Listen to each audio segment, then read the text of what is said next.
Brett Cooper show. Brett Cooper joins us now. Were you at that party? I was not, actually, and I regret not going now. I feel like I really missed out. It on looked this like a huge good cultural party. phenomenon. Why do you think they want to make a scene out of that? Well, because it is cool. It's super exciting, and for the first time in like 10 years, the culture has shifted in a way to where young people on the right now are edgy. They're the rebels. And we've been saying that, for the last 4 years. Like, you think you're the resistance, but actually you have every mainstream organization behind you. You have every huge, Hollywood industry behind you. You're not actually a rebel. You're just falling in line with the mob and doing what they say. Like, we're actually the ones that are pushing back and fighting.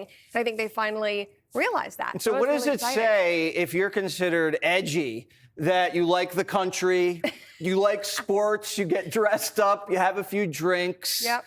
You're normal, you like girls? I mean, it makes me think of the American Revolution.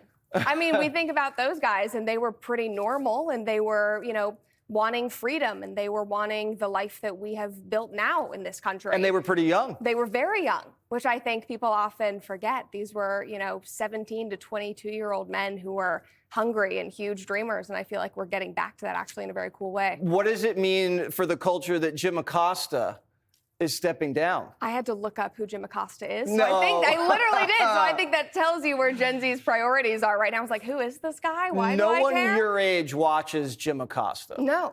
And if we do, it's because we see him on X and people are making fun of him. More people see Jim Acosta on this show than they see on CNN. Which is unfortunate. So where are we going now as a media? Are you now the tip of the spear?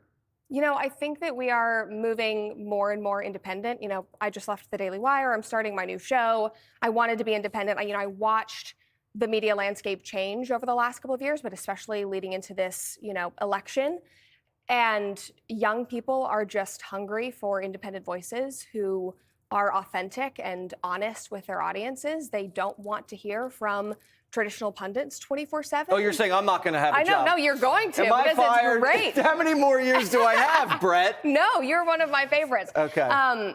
But I think that it's just changing in that there are more opportunities now. And, as Elon says, we are the media now. So it's not just that commentators are popping up and there's all these new podcasters, but it's normal people who finally have a voice and are able to share their own opinions, whether it's on a Substack or on a post on X that goes viral. People have a voice in a way that they haven't had ever. Some people think you're cruel.